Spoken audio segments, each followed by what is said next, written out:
قوت باء کو بڑھانے کے لیے بہت سے دوستوں کی کال موصول ہوئی ہیں۔ آج ہم مقوی باء شدید قسم کا ایسا نسخہ تیار کر رہے ہیں جس کے مقابلے میں بڑے مہنگے نسخے فیل ہو گئے ہیں، اور آج ہم ایسے کورس تیار کر رہے ہیں جس کے استعمال کرنے سے پہلے دن بندے کو رزلٹ مل جاتا ہے، یعنی پہلی ہی خوراک سے جسم کے اندر کھوئی ہوئی توانائی بحال ہونا شروع ہو جاتی ہے۔ تو آئیے اس نسخے کی طرف چلتے ہیں۔ نسخے کا استعمال جیسے جیسے آپ کرتے جائیں گے انشاءاللہ آپ کے اعصاب پٹھوں کے اندر ایک بجلی نما قوت آنا شروع ہو جائے گی، اور آپ شیر اور چیتے کی مانند انشاءاللہ تعالیٰ فٹ ہو جائیں گے، جس طرح ایک شیر جھپٹتا ہے اور چیتا دوڑ لگاتا ہے۔ تو آئیے نسخے کی طرف چلتے ہیں۔ نسخہ بہت ہی بہترین قسم کا ہے۔ زعفران آپ لے لیں،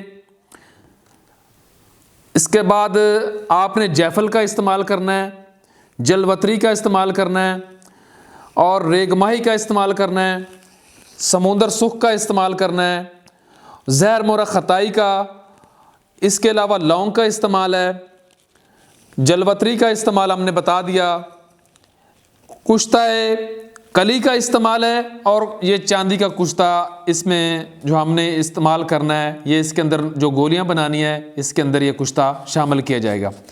ان ساری چیزوں کو بنانے کے بعد ہم نے بنا لینی ہے بالکل نخودی گولیاں جو آپ کے سامنے اس نسخے سے تیار شدہ ہیں۔ اس کو استعمال کرنے سے انشاءاللہ تعالیٰ اعصاب اور پٹھوں کو بالکل فائدہ ہوتا ہے، ہیجان جو ہے بالکل سیٹ ہو جاتا ہے، انتشار کامل ہو جاتا ہے۔ ساتھ ہی اس میں طلع مجرب ہمارے پاس ہے، طلع سانڈا، جو عضو تناسل کے مریض لوگ ہیں، بیرونی استعمال کے لیے طلع نمبر 2 ہے، اس کا استعمال تانبے والا ہے۔ اس کے بعد قبض کی دوائی ہے، مجون کا استعمال ہے، اور دوسری مجون کا استعمال ہے، اور معدے کا صفوف ہے، یعنی معدے کی قبض کی دوائی سے لے کر قوت باء کی مکمل دوائی تک یہ کورس موجود ہے ہمارے پاس۔